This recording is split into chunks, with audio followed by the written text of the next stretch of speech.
Hello everyone, welcome to a deep session of AI Hackathon 2025. আমি MSI Shakib and AI enthusiast আর আমি অনেক দিন ধরে AI নিয়ে কাজ করছি আর আমার কোর কাজের মধ্যে AI কে ইনকর্পোরেট করেছি। আমার সেশনটা হচ্ছে Mastering Gen AI, Selecting the Right Tools and Crafting Impactful Prompts because tool select করা আর রাইট ওয়েতে প্রম্পটিং করাটা খুব বেশি ইম্পর্টেন্ট AI থেকে বেটার আউটপুট পাওয়ার জন্য। সো শুরু করার আগে আমি একটা কথা বলে দিই, সেটা হচ্ছে আমরা যে কোনো প্রোডাক্ট, যে কোনো ধরনের টুলস যখন ইউজ করা শুরু করি তখন আমরা একটা ম্যানুয়াল পাই সেটার সাথে, but AI is the only tool that comes with no user manual. আপনি কোনো ধরনের ইনফরমেশন পাবেন না যে এটাকে কীভাবে ইউজ করা যায় বা কীভাবে ইউজ করা হয়, কারণ এআইয়ের ইউজ কেস কমপ্লিটলি ইউজারের উপর ডিপেন্ড করে, আর একটা এআই টুলকে মিলিয়ন্স অফ ওয়েতে ইউজ করা যায়। সো এখানে মেজর কিছু জেনারেটিভ ইঞ্জিনের নাম দেওয়া আছে যেন আমরা ফার্দার রিসার্চ করতে পারি। সো এগুলো হচ্ছে বেশ কমন কিছু: OpenAI, Claude, Gemini, Perplexity, DeepSeek. আর আমরা মেটা এআই বাংলাদেশ থেকে এখনও ইউজ করা যায় না, বাট VPN ইউজ করে বা হচ্ছে যে বাইরের দেশে প্রক্সি দিয়ে এটা ইউজ করা যায়। আর মিস্ট্রিয়াল হচ্ছে ইউরোপ বেসড একটা LLM, আর কুয়েন যেটা চায়নার, আর নোটবুক LLM হচ্ছে গুগলেরই, এটা জেমিনাইয়ের একটা আরও অ্যাডভান্সড ভার্সন যেটা রিসার্চের জন্য ইউজ করা হয়। আর এর বাইরে ক্লিং, লুমা, সোরা, রানওয়ে এগুলো হচ্ছে আপনার ভিজুয়াল কন্টেন্ট বা ইন শর্ট লাইক ইমেজ আর ভিডিও জেনারেট করার জন্য যেই LLMগুলো সেগুলো। সুনো হচ্ছে মিউজিক জেনারেট করার জন্য। আর লাভেবল, বোল্ট এই দুটো হচ্ছে দুটো অ্যাডভান্সড AI যেগুলো হচ্ছে মোস্টলি সাস সফটওয়্যার, UI এগুলো জেনারেট করার জন্য। আর ব্রাউজ AI দিয়ে খুব ইজিলি যে কোনো ধরনের সাইট থেকে যে কোনো ধরনের ইনফরমেশন স্ক্র্যাপ করে নিয়ে আসা যাবে। আর আরও ফার্দার যদি আমাদেরকে আপডেট থাকতে হয় AI টুলের সাথে, তাহলে হচ্ছে যে পাশে যেই সোর্সগুলো আছে এগুলো থেকে রেগুলারলি নতুন নতুন AI টুলের সম্পর্কে জানা যাবে, আর AI টুল প্লাস AI যে মডেলগুলো আছে ওগুলো সম্পর্কে জানা যাবে। সো আমি শুরু করি। সিলেক্ট করার আগে আমাদেরকে জানতে হবে দুটো জিনিস। ফার্স্ট অফ অল হচ্ছে যে একটা জেনারেটিভ ইঞ্জিনের ক্যাপাবিলিটি কী করতে পারে, আর হচ্ছে আমার প্রয়োজনীয়তা কী। এই দুইটা কোর জিনিস। শুরুতেই একটা LLM ইউজ করা শুরু করা যাবে না, ফার্স্টে এটা ডিসাইড করতে হবে যে ক্যাপাবিলিটি কী আর আমার প্রয়োজনীয়তা কী। দেন ওইটার উপর বেস করে যেই স্পেসিফিক কাজের জন্য যেই জেনারেটিভ ইঞ্জিনটা বেটার পারফর্ম করবে, বেটার আউটকাম দেবে, আমাদেরকে সেটাই বাছাই করে সেটার উপর বেস করে কাজ করতে হবে। সো শুরুতেই আসে হচ্ছে কনটেক্সট লেন্থ বা টোকেন সাইজ নিয়ে। কারণ এটা ইম্পর্টেন্ট, কারণ হচ্ছে যে এটার উপরে ডিপেন্ড করে আমরা একটা এআইকে কী কত বড় ইনপুট দিতে পারবো এবং কত বড় ইনপুট একই সাথে অ্যানালাইসিস করতে পারবে একটা এআই। সো টোকেনটা যদি বলি ইন শর্টে কি, টোকেনটা অলমোস্ট একটা ওয়ার্ড, যেটা একটা টোকেনও সেটা কত। এআই কিন্তু আমরা যখন একটা প্রম্পট দিচ্ছি, এআই কিন্তু এটাকে একটা টোকেন হিসাবে কাউন্ট করে অ্যানালাইসিস করতেছে, নট অ্যাজ ওয়ার্ড। আমরা যদি ওয়ার্ড হিসাবে দিচ্ছি, আর একটা টোকেনকে যদি স্পেসিফিকলি বলি, একটা টোকেন অলমোস্ট 4টা ক্যারেক্টারের সমান অথবা 3/4 of a word, definitely English ওয়ার্ডের সাথে কম্পেয়ার করলে, অন্য ভাষার ওয়ার্ড বা ক্যারেক্টার না।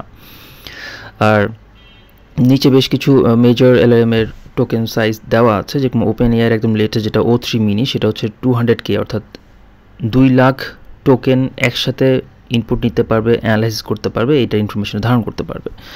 লার্জেস্ট টোকেন সাইজের দিক দিয়ে সবচেয়ে বড় হচ্ছে Gemini 1.5 Pro, যেটা 2 মিলিয়ন, যেটা হিউজ পরিমাণ বলতে গেলে।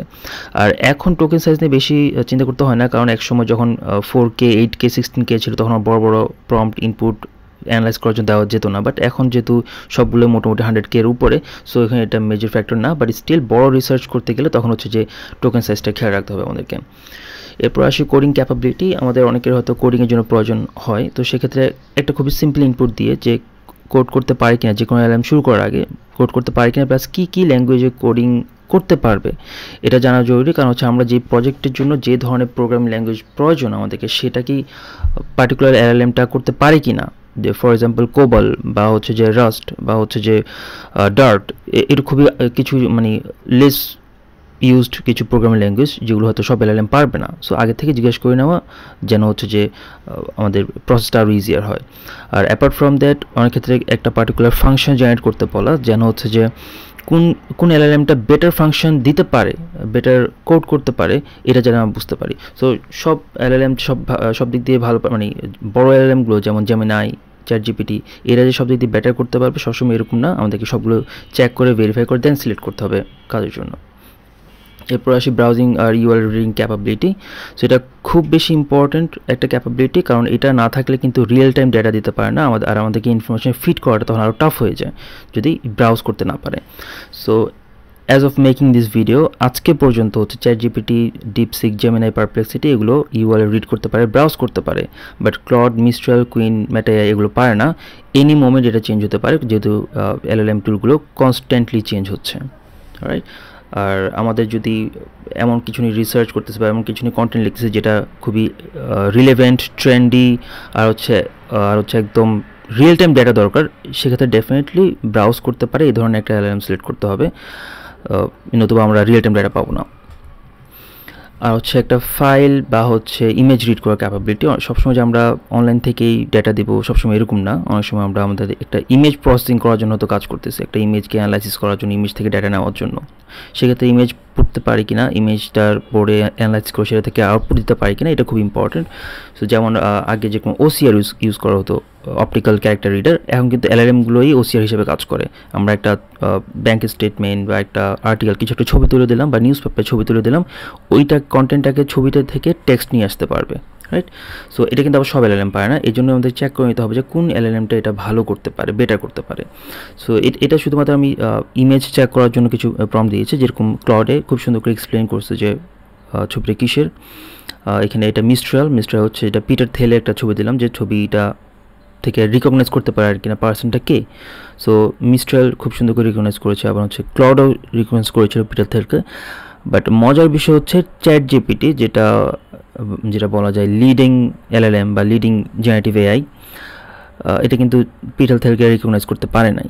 সো এই জন্যই যেগুলো লিডিং পর্যায়ে থাকে সেগুলো সব দিক দিয়ে বেস্ট পারফর্ম করবে, এই কনসেপ্টটা কমপ্লিটলি রং। আমাদেরকে শুরু করার আগে কিন্তু চেক করে নিতে হবে। আর এটা কিন্তু কনস্ট্যান্টলি চেঞ্জ হচ্ছে, হয়তো এখন রিকগনাইজ করতে পারতেছে না, হয়তো কালকে করতে পারবে। ফর এক্সাম্পল যে কোনো যেহেতু এলএলএমগুলো কনস্ট্যান্টলি লার্ন করতেছে। আর এখন আসি খুব একটা ইম্পর্টেন্ট জিনিস, সেটা হচ্ছে image generation capability. So image জেনারেশনের জন্য আমরা যে বড় বড় জেনারেটিভ ইঞ্জিনগুলো, ডিপসিক, যেরকম ওপেন এরিয়া, ডেলি, কুইন এইসবগুলো আমরা ইউজ করতে পারি, that's completely fine. Apart from that image আর ভিডিও জেনারেট করার জন্য স্পেসিফিক বেশ কিছু এলএলএম আছে বা বেশ কিছু জেনারেটিভ এআই আছে, যেমন আইডিওগ্রাম আছে, ক্লিং আছে, সোরা আছে। সো ডেফিনেটলি যেগুলো স্পেসিফিকলি ইমেজ আর ভিডিওর জন্য ওগুলো বেটার পারফর্ম করে সব দিক দিয়ে ইমেজ জেনারেশনের জন্য, বাট আমরা দুটোটা ইউজ করতে পারি depending on our need. So এক্ষেত্রে বেশ কিছু টেস্ট করা জরুরি ইমেজ জেনারেশন ক্যাপাবিলিটির জন্য। যেমন ফার্স্ট অফ অল হচ্ছে প্র্যাকটিক্যালিটি। আমরা যে একটা ছবি যেভাবে জেনারেট করতে বলছি সেটা কি প্র্যাকটিক্যালি ম্যাচ করতেছে কিনা। ফর এক্সাম্পল এখানে আমি একটা 2 year old বেবির জেনারেট করতে বলছি, যেটা একটা ডক্টরের মতো ড্রেসড আপ হয়ে আছে। সো এখানে ফাইন ডক্টরের মতো ড্রেসড আপ হয়ে আছে, বাট এই বেবিটাই কিন্তু 2 year বেবি মনে হয় না, এটাকে 5 to 6 year একটা বেবি মনে হচ্ছে। তার মানে কি প্র্যাকটিক্যাল সাথে ম্যাচ করতেছে না, পাশেরটা কিন্তু করতেছে। সো আমরা যখন একটা পলিউটেড একটা রিভার জেনারেট করতে বলবো, সো রিভার দেখার পর এটা শুধু রিভার জেনারেট করলে হবে না, আমি যদি পলিউটেড রিভার বললাম, সো পলিউটেড রিভারটা কি এনাফ পলিউটেড কি না, বোঝা যাচ্ছে কি না, প্র্যাকটিক্যালের সাথে ম্যাচ করতেছে কিনা, অর্থাৎ আমার প্রম্পট যেটা আমি দিতে বলছি সেভাবে আউটপুট দিচ্ছে কিনা, এটা বোঝা খুবই ইম্পর্ট্যান্ট। সব এআই কিন্তু প্রম্পটকে ভালোভাবে ফলো করতে পারে না। সো এই জন্যই কোন এআইটার প্র্যাকটিক্যালের সাথে ম্যাচ করতেছে এটা আমাদেরকে বুঝতে হবে, টেস্ট করতে হবে। সো যেরকম এখানে আবার জেমিনাই তো হচ্ছে যেটা গাইডলাইনের বাহিরে, চিলড্রেনদেরকে মানে, আর প্লাস হচ্ছে আইডেন্টিফায়েবল কোনো পার্সনের ফেস জেনারেট করতে পারবে না। জেমিনাইয়ের মধ্যে অনেক রুলস রেগুলেশনের মধ্যে কারণে হচ্ছে যে অনেক কিছু জেনারেট করতে পারে না জেমিনাই, আমরা সামনে আর কিছু এক্সাম্পল দেখবো এরকম। এরপর আসি ইমেজ ডিটেল। ডেফিনেটলি আমাদেরকে ভালো ডিটেল দিচ্ছে, এরকম এই ধরনের ইমেজ জেন এআই লাগবে। যেমন বিশেষ ডিটেল ক্ষেত্রে যেমন চুল, চোখ, তারপর হচ্ছে আঙ্গুল, এই জিনিসগুলো বেশি খেয়াল রাখতে হবে, ছোটো ছোটো ডিটেলের মধ্যে হচ্ছে এআই বেশি ভুল করে থাকে আর কি। সো এই জিনিসগুলো যদি ভালো থাকে আমরা তখন সেটা নিয়ে আগাতে পারি। এটা বিশেষ করে যে ধরনের প্রজেক্টে আমাদের ডিটেলটা খুব বেশি ইম্পর্টেন্ট, ওইসব ক্ষেত্রে ডিটেল ইনফরমেশন দিচ্ছে বা ডিটেল ইমেজ জেনারেট করতেছে, এটা খেয়াল রাখা খুব বেশি ইম্পর্টেন্ট। আরেকটা হচ্ছে ইমেজের ভেরিয়েশন। সেম একটা ছবির বিভিন্ন অ্যাঙ্গেল থেকে ছবি নেওয়া যেতে পারে। ফর এক্সাম্পল একটা কারের ফ্রন্ট থেকে ছবি নেওয়া যেতে পারে, সাইড থেকে নেওয়া যেতে পারে, ব্যাক থেকে নেওয়া যেতে পারে, রাইট। সো একটা এলএলএম সব দিক থেকে ইমেজ জেনারেট করতে পারতেছে কিনা, এটা এই ভেরিয়েশনগুলো চেক করতে হবে। একটা অ্যাপলের যদি আমরা একটা ক্লোজ শট চাই, ক্লোজ শট দিতে পারতেছে কিনা, বা একটা সিটি যদি আমরা বার্ড আই ভিউ ইমেজ চাচ্ছি সেটা দিতে পারতেছে কিনা, for example bird eye view of new York city, so সেভাবে জেনারেট করতে পারতেছে কিনা, এইভাবে চেক করতে হবে যে আমাদের ইমেজের ভ্যারিয়েশনটা কত দিতে পারতেছে। কারণ কিছু কিছু এলএলএম হচ্ছে, আমি যদি একটা সুটেড বিজনেস পার্সন কথা বলি, সে ওই একই চেহারা একই ধরনের মানুষকে বারবার দিতে থাকবে। যদি আমরা তখন বলছি না generative suited business person from Nigeria or from Brazil or from Russia, তখন কি সে ডিফারেন্ট ভ্যারিয়েশন জেনারেট করতে পারছে কিনা ফেসের উপর ডিপেন্ড করে, রাইট? এগুলো আমাদের বুঝতে হবে যে ইমেজের ভ্যারিয়েশন ক্যাপাবিলিটি কেমন। তো এবার আসি কপিরাইট একটা সেন্সিটিভ জিনিস। অনেক এলএলএম আছে বিশেষ করে জেমিনাইটা কপিরাইটের জিনিসগুলো জেনারেট করবে না, কোনো সেলিব্রিটি বা কোনো কপিরাইটেড লোগো দিয়ে এগুলো কিছু জেনারেট করবে না। আরও বেশ কিছু জেনারেটিভ আছে যারা করবে না, আবার অনেকগুলো করবে। সো এক্ষেত্রে আমাদেরকে একটু বাছাই করতে হবে যে আমাদের ডিপেন্ডিং অন আমাদের হচ্ছে যে, ফর এক্সাম্পল আমরা যদি এমন একটা প্রজেক্ট নিয়ে কাজ করছি যেখানে হচ্ছে কপিরাইটেড জিনিস জেনারেট করতে হচ্ছে, এটা কোনো খারাপ পারপাসে না। আমরা যদি এখন কেএফসি নিয়ে একটা রিপোর্ট লিখতেছি, তখন কেএফসির কিছু জেনারেটিভ ছবি বা কেএফসির কিছু বার্গারের ছবি যেখানে কেএফসি লেখা থাকবে, এটা আমাদের প্রয়োজন হবে। তো সেক্ষেত্রে হয়তো জেমিনাই এটা করবে না। সো আমাদেরকে অন্য জেনারেটিভ এআই বাছাই করতে হবে এই ধরনের প্রজেক্টের জন্য। সো টেক্সট উইদিন ইমেজ এটা খুব বেশি ইম্পর্ট্যান্ট এখানের জন্য। কজ হচ্ছে আমরা অনেক সময় মক আপ জেনারেট করতেছি, বা হচ্ছে একটা বিলবোর্ডের মধ্যে কিছু লেখা আছে, বা একটা মোবাইল স্ক্রিন ডিসপ্লের মধ্যে কিছু লেখা আছে, এই ধরনের ইমেজ যখন আমরা চাচ্ছি যে ইমেজের ভিতরে কোনো টেক্সট থাকবে, তখন এই ধরনের ইমেজ সব জেনারেটিভ পারে না জেনারেট করতে, লেখাটা ভালো করে করতে পারে না। যেরকম এখানে এটা খুবই একটা ক্লাসিক এক্সাম্পল, যে একটা থ্যাংক ইউ পেজ জেনারেট করতে বলা, এখানে থ্যাংক ইউটাই ঠিক করে লিখতে পারে নাই, জেনারেটিভ এআইকে লিখলো যে জেনেন এআই, দ্যাট মিনস ভুল আছে। সবগুলো জেনারেটিভ এআই টেক্সট ইমেজের ভিতরে টেক্সটটা ভালো করে লিখতে পারে না। তো এটা খুব একটা ইম্পর্টেন্ট একটা ফ্যাক্টর। এবার আসি হচ্ছে যে যেরকম এই এলএলএমটা আবার কোয়েন আবার এটা সুন্দর করে পারছে। জবস আর অ্যাট রিস্ক, আমি হাইওয়ের মধ্যে একটা বিলবোর্ডের মধ্যে লেখা আছে, এটা করতে বললাম। এরপর আমি একটা ফলো আপ প্রম্পট দিতে বললাম। অনেক ক্ষেত্রে আমাদের একটা ইমেজের সব ঠিক আছে, আমাদের তো একটুখানি চেঞ্জ লাগবে, একটুখানি ভেরিয়েশন লাগবে, তাই না? একটুখানি মডিফিকেশন লাগবে তো কিছু ইমেজের, তার মানে সেটা ফলো আপ প্রম্পট দিয়ে সেটা করতে হবে আমাদেরকে।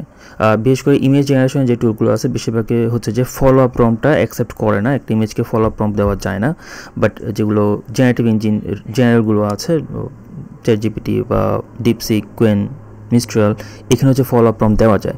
বাট ফলো আপ প্রম্পটকে তার ইমেজের ক্ষেত্রে বেশি ভালোভাবে ফলো করতে পারে না, এই ক্যাপাবিলিটি সবগুলো নাই। আমি যেরকম সেম ইমেজে রাখতে বলছি, জাস্ট আমি টেক্সটটা চেঞ্জ করতে বললাম, কিন্তু তারা ফুল ইমেজের কনটেক্সট সেম রাখছে, যেটা একটা হাইওয়ে, বাট তারা সিনারিওটা চেঞ্জ করে ফেলছে, it's a different highway, right? So এই জিনিসগুলো খেয়াল রাখতে হবে আমাদেরকে ইমেজ জেনারেশনের ক্ষেত্রে। এবার আসি বায়াস লেভেল চেক। সো এটা হয়তো আমরা অনেকেই চিন্তা করি না এটা নিয়ে, বাট এটা খুবই ইম্পর্টেন্ট একটা ফ্যাক্টর। আমরা যখন একটা কিছু নিয়ে ডকুমেন্টারি কোনো একটা রিপোর্ট লিখতে যাচ্ছি, সেটা যদি কোনো কন্ট্রোভার্সিয়াল টপিক হয়, কোনো পলিটিক্যাল পার্টি নিয়ে হয়, যেমন ফর এক্সাম্পল ইভেন হচ্ছে গাজা ইসরায়েল নিয়ে হলে অনেক এলএলএম অনেক ইনফরমেশন দিবে না, যার কারণে আমি ওইটা ইভেন এখানে এক্সাম্পলও দিই না, কজ বেশি কিছু আউটপুট দিবে না অ্যাকচুয়ালি, কজ ইসরায়েল টার্মটাই হচ্ছে তারা অনেকগুলো এলএলএম ব্যান করে রাখছে।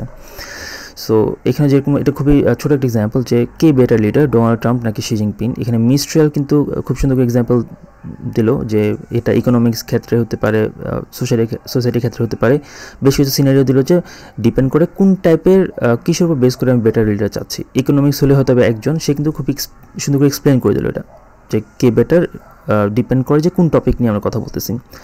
আর এখানে ডিপসিক হচ্ছে কমপ্লিটলি অ্যাভয়েড করলো, যে let's talk about something else, সেই টপিক নিয়ে কথা বলবে না।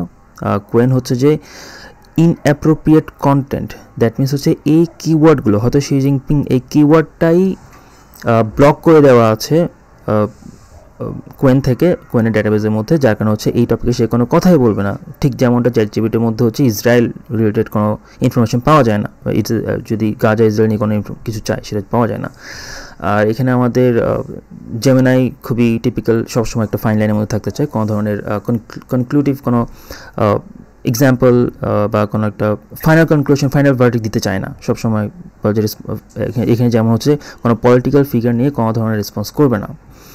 সো আমাদেরকে যেরকম ইউএসের যেই জেনারেটিভ ইঞ্জিনগুলো ক্লড, চ্যাটজিপিটি, এরা কিন্তু ইউএসের ক্ষেত্রে বায়াসড হবে, চায়নার ক্ষেত্রে বায়াসড হবে।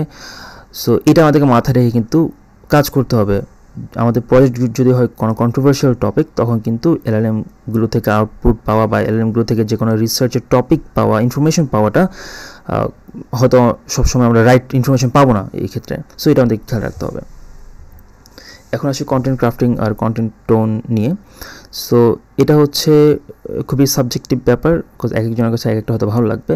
সো আমি পার্সোনালি প্রেফার করি ক্লড খুব ভালো কন্টেন্ট ক্রাফটিংয়ের জন্য খুব ভালো পারফর্ম করে, অনেক ধরনের টোনে লেখা যায়, অনেক খুবই ক্রিয়েটিভ ওয়েতে লিখতে পারে। সো যখন ক্রিয়েটিভ কপি, কোনো একটা খুবই ইন্ট্রোডাকশনে আমরা হুক অ্যাটেনশন গ্র্যাবিং কিছু, বা আমরা একটা সেলস ফানেল ডিজাইন করার জন্য যে কন্টেন্টগুলো লাগবে, এগুলো কিন্তু খুবই সুন্দর পারসুয়েসিভ কন্টেন্ট হতে হবে। সেক্ষেত্রে ক্লড খুব বেটার পারফর্ম করে আমি যেটুকু দেখলাম। আর এছাড়া হচ্ছে আপনার আরেকটা ইস্যু হচ্ছে এখানে যেরকম ডিপসিক বা হচ্ছে চ্যাটজিপিটি, এগুলো হচ্ছে আমরা সেম টাইপের কন্টেন্ট বারবার জেনারেট করতে থাকি, তখন হচ্ছে সবগুলো সেম টোনে, সব ধরো সেম ধাঁচে সবগুলো আউটপুট দিতে থাকে, ভ্যারিয়েশন আনতে পারে না। বাট সেক্ষেত্রে ক্লডটা ভালো ভ্যারিয়েশন আনতে পারে প্রত্যেকবারে। সো এটা যদিও সাবজেক্টিভ, এটা যদিও খুব প্রতিনিয়ত যেহেতু জেনারেটিভ এআইগুলো চেঞ্জ হচ্ছে, সো এটা ডেফিনেটলি আপডেট হবে। সো এই ধরনের কিছু যদি কন্টেন্ট থাকে, সেক্ষেত্রে ডেফিনেটলি সবগুলো চেক করে নিতে হবে। যেমন সোশ্যাল কন্টেন্টের জন্য মোস্ট প্রবাবলি মেটা সবচেয়ে ভালো পারফর্ম করবে, বিকজ মেটা হচ্ছে যে সোশ্যাল মিডিয়াতে যত পোস্ট কন্টেন্ট আছে এগুলোর উপরে ট্রেন আপ করা। সো ডেফিনেটলি মেটা দিক দিয়ে বেটার পারফর্ম করবে। আর ক্লড বেটার পারফর্ম করার পিছনে মেইন রিজন হচ্ছে ক্লড হচ্ছে mainly library, books, news, open article যেগুলো আছে এগুলোর উপর ট্রেন করা, যার কারণে বেটার কন্টেন্ট লিখতে পারে। সো এটাই। সো আমাদের কন্টেন্ট ক্রাফটিংয়ের সময় হচ্ছে যে বাছাই করতে হবে পার্টিকুলার কন্টেন্ট ক্রাফটিংয়ের জন্য কোন জেনারেটিভ এটা বেটার আউটপুট দিবে।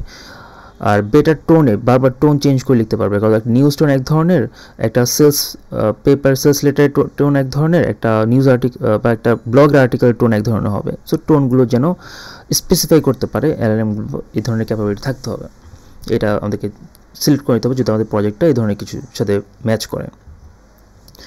এখন আসি কন্ট্রোল অ্যান্ড কনফ্লিক্ট লেভেলে। এটা খুবই রেয়ার একটা জিনিস, এটা হয়তো সবাই ফেস করবে না। সো যেমন আমরা সবসময় এআইকে যেটা করতে বলি সবসময় সেটা করবে তা কিন্তু না। ইভেন হচ্ছে আমরা যেটা বলছি সে তার এগেইনস্টেও কিছু কথা বলতে পারে। এটা একটা খুবই ছোটো একটা এক্সাম্পল এটার। যেরকম এটা মিস্ট্রিয়ালকে আমি জাস্ট একটা বিলবোর্ডের ছবি জেনারেট করতে বললাম, যেখানে লেখা থাকবে যে no job in Toronto, right?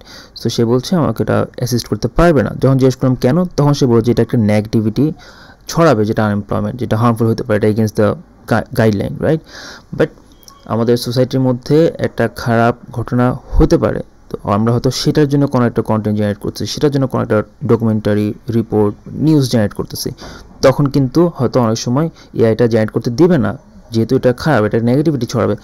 But the reality সেটা তো আমাদের সমাজে অলরেডি হয়েছে এবং সেটার উপর বেস করে কন্টেন্টটা লেখা, তাই না? সো এক্ষেত্রে হচ্ছে যে কোন এআইটা কনফ্লিক্ট করবে না সেটা বাছাই করে নিতে হবে, বা হচ্ছে যে যদি কোনো কারণে কোনো এআই কনফ্লিক্ট করে তখন হচ্ছে আমাদের ডিফারেন্ট জেনারেটিভ এআইতে সুইচ করতে হবে। এবার আসি লজিক্যাল থিঙ্কিং ক্যাপাবিলিটির মধ্যে।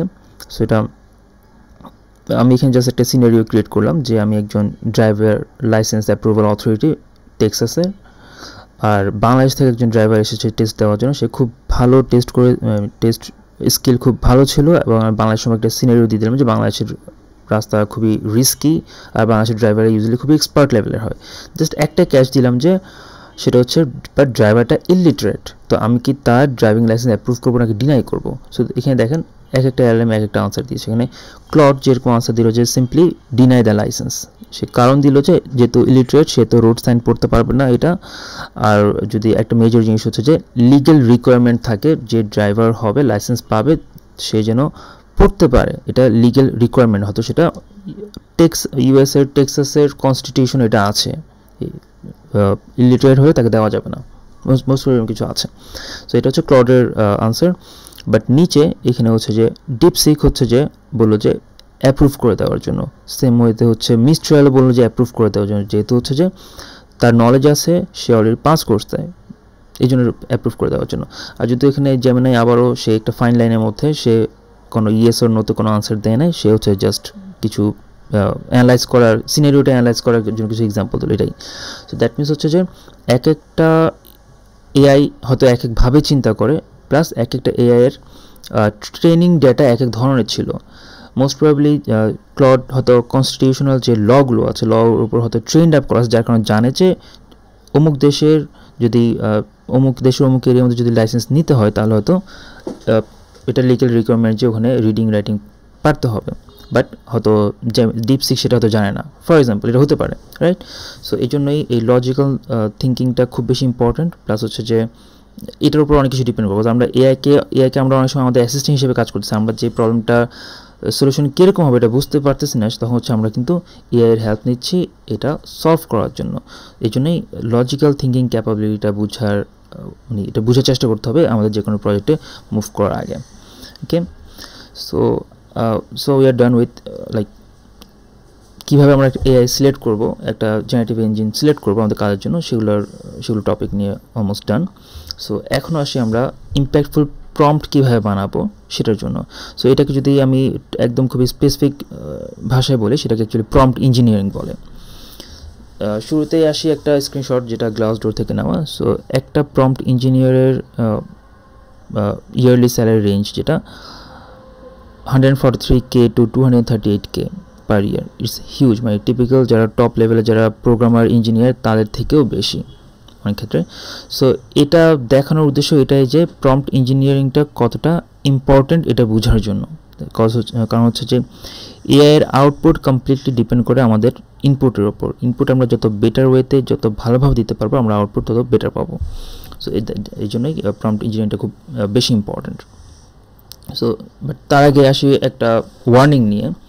ওয়ার্নিংটা হচ্ছে যে এআই বেশ কিছু খারাপ দিক আছে। যেমন হচ্ছে ডিপসিক হচ্ছে এই ক্যাপাবিলিটি রাখে যে সব ডেটা চাইনিজ গভর্নমেন্টকে দিবে। চ্যাটজিপিটি তার সেন্সিটিভ ইনফরমেশন কনভারসেশনগুলো লিক করে দিয়েছিল। DeepSeek over 1 million chat logging ইনফরমেশনগুলো তারা লিক করে দিয়েছে। আবার এখানে একটা এআই চ্যাটবোর্ড যেটা ওয়ার্ডনোট, এটা হচ্ছে পাসপোর্ট আর মেডিকেল রিপোর্টের মতো সেন্সিটিভ ডেটা লিক করে দিয়েছে। আর স্যামসাংয়ে হচ্ছে চ্যাটজিপিটি ইউজ করাটাই ব্যান করে দিয়েছে আফটার একটা কোড, তারা বেশ কিছু কোড তারা লিক হয়ে গিয়েছিল চ্যাটজিপিটি থেকে। দ্যাট মিনস হচ্ছে যে এআই থেকে যে কোনো ধরনের ইনফরমেশন যে কোনো টাইমে লিক হয়ে যেতে পারে, এটা খুবই হাই লেভেল একটা সিকিউরিটি কনসার্ন। সো এই জন্যই হচ্ছে ওয়ার্নিংটা, এআইয়ের সাথে সব কিছু শেয়ার করা যাবে না। সো বিশেষ করে এই ধরনের ইনফরমেশনগুলো যেমন পার্সোনাল ডেটা, যেটা credit card password, bank detail, address, এগুলো শেয়ার করা যাবে না। পার্সোনাল ইমেজ শেয়ার করা যাবে না, যেটা আমরা চাচ্ছি না যে কোথাও কেউ দেখুক। কারণ একটা এআই হচ্ছে যে একটা পার্সনের পার্সোনাল ইমেজটা রিভিল করে দিয়েছে ফর সাম রিজন। আর কোম্পানির প্রাইভেট ডেটা, ইন্টারনাল ডেটা যেগুলো হচ্ছে যদি আমরা এআইকে রিভিল করি, এগুলো কিন্তু সামহাও অন্য কেউ সিমিলার টাইপের প্রম্পট যদি দেয় ওগুলো হয়তো তার কাছে শো হয়ে যাবে। সো এক্ষেত্রে লিক হয়ে যাওয়ার হাই পসিবিলিটি থাকে, যেটা অলরেডি হয়েছে বেশ কয়েকবার। এরপর হচ্ছে আনরিলিজড কপিরাইটেড ডেটা, যেমন লিরিক হতে পারে, মুভি স্ক্রিপ্ট হতে পারে, এটা ড্রাফট বুক হতে পারে। এগুলো যদি আমরা এই কোয়ালিটি আমরা হয়তো বেটার করা যায়, মুভি স্ক্রিপ্টটা আরও বেটার করার জন্য বা ড্রাফট বুকটা আরও বেটার করার জন্য হয়তো এআইকে দিচ্ছি। বাট এআই যখন ইনফরমেশনগুলো নিয়ে একবার ট্রেন আপ হচ্ছে, ওই পার্টিকুলার মুভি বা ড্রাফট বুক এটা রিলিজ হওয়ার আগে অন্য কেউ যদি সিমিলার টাইপের কিছু চাচ্ছে, তখন কিন্তু এইটা থেকে জিনিসগুলো এআই দিতে পারে। দ্যাট মিনস অলরেডি যে জিনিসটা রিলিজ হয় নাই এই ইনফরমেশনটা আরেকজন জেনে গেছে, সেটা হওয়ার হাই পসিবিলিটি থাকে। আর আরেকটা হচ্ছে এক্সট্রিম থট আর অপিনিয়ন এআইকে না দেওয়াটা বেটার। কারণ যেটা বললাম, এআই অনেক সময় কনফ্লিক্ট করবে। আর এআই কিন্তু আমরা যে ইনপুটগুলো দিচ্ছি এগুলোর উপরে ট্রেন হচ্ছে, এগুলো থেকে লার্ন করতেছে। আর যদি আমরা এক্সট্রিম থটস আর আমাদের এক্সট্রিম ওপিনিয়নগুলো দেই, এআই কিন্তু এগুলোর উপরে লার্ন করবে। আর এআই এর যে আউটপুট থাকবে আমাদের জন্য, ওগুলো কিন্তু এগুলোর উপর বেস করে হবে। এই জন্য এক্সট্রিম থটস আর ওপিনিয়ন্স এআইকে না দেওয়াটাই বেটার।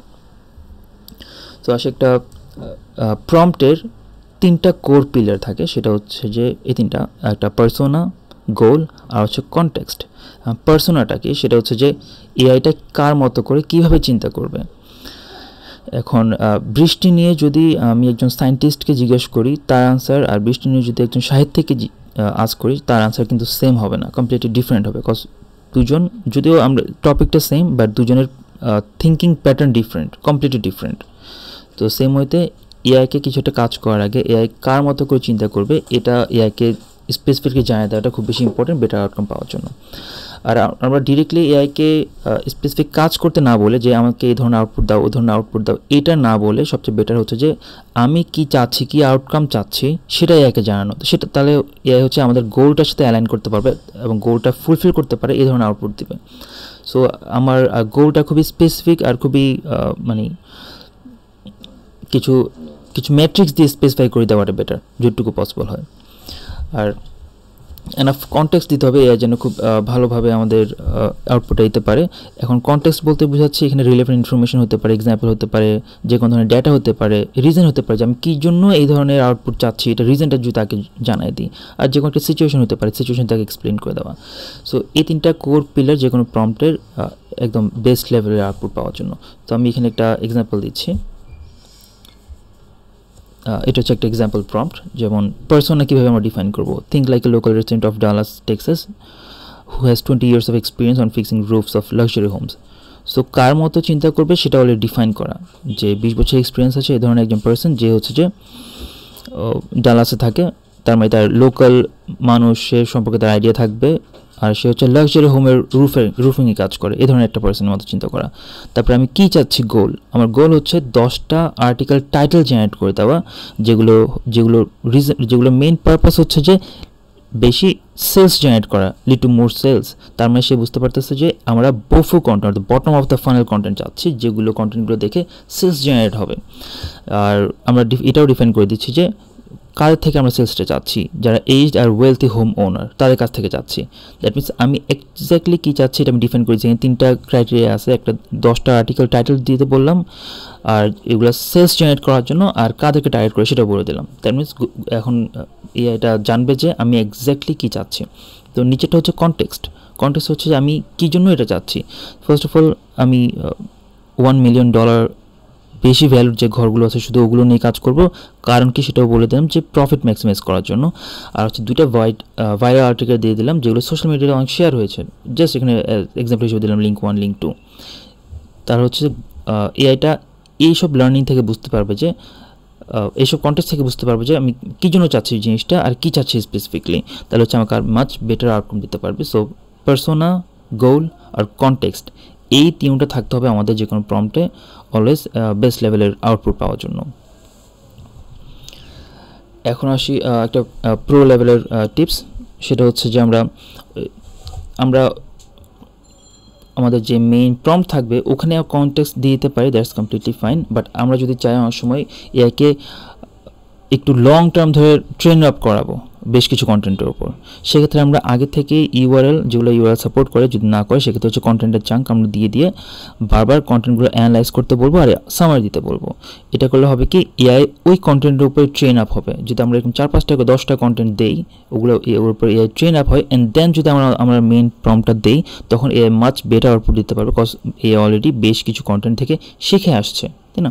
সো এটা একটা বেটার আউটকাম পাওয়ার জন্য একটা ভালো ওয়ে।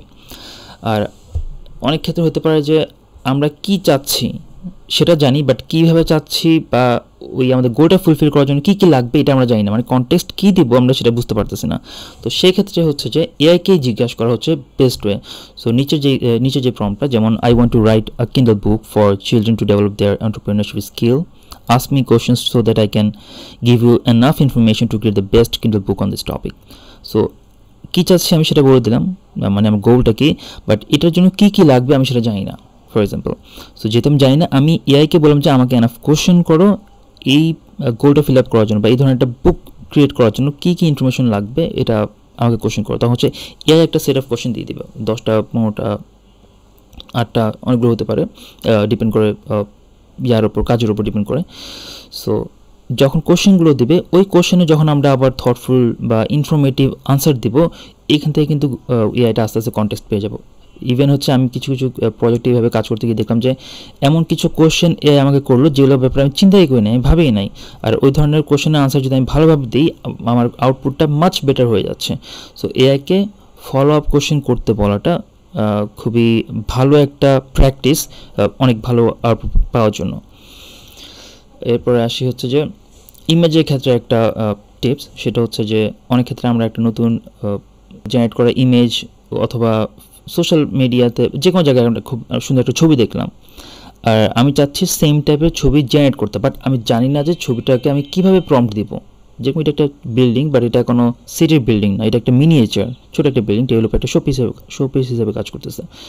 সো আমি জাস্ট হচ্ছে যেরকম মিস্ট্রালকে এখানে বললাম যে ছবিটা অ্যানালাইজ করতে, আর হচ্ছে আমাকে এমন একটা প্রম্পট দিতে যেটা দিয়ে আমি সিমিলার টাইপের একটা ইমেজ জেনারেট করতে পারবো। আমি মিস্ট্রাল থেকে এই প্রম্পটটা নিলাম, আর কুইনের মধ্যে হচ্ছে প্রম্পটটা দিলাম, প্রম্পটটা দেওয়ার পর খুবই সুন্দর এরকম একটা ইমেজ জেনারেট হয়েছে। যদিও কোয়েন কিন্তু একটা জেনারেটিভ ইঞ্জিন, এটা কোনো ইমেজের জন্য স্পেসিফিক না। যদি ক্লিং বা হচ্ছে ফটোর বা হচ্ছে আইডিওগ্রাম, মানে কথা হচ্ছে ইমেজ স্পেসিফিক বা ইমেজ স্পেশালাইজড যদি জেনারেটিভ ইঞ্জিনকে আমি এই প্রম্পটটা দিতাম, আরও মাচ বেটার আউটপুট দিত। দ্যাট মিনস আমাদের ইনপুটের উপর ডিপেন্ড করে আমাদের আউটপুট কেমন হবে। আর আমরা যখন হচ্ছে আমরা ইজিলি কিন্তু যে কোনো ধরনের ইমেজকেই রিভার্স ইঞ্জিনিয়ার করে সিমিলার টাইপের আউটপুট আনতে পারবো এই প্রসেসটা ফলো করে। সো হোপফুলি এই ইনফরমেশনগুলো আমাদের ডে টু ডে লাইফে বা যে কোনো ধরনের রিসার্চের কাজে বা এলএলএমকে বা যে কোনো ধরনের জেনারেটিভ ইঞ্জিনকে আমরা কীভাবে ইউজ করবো এই কাজে, এই ধরনের ইনফরমেশনগুলো বেশ কাজে আসবে। So thank you for listening.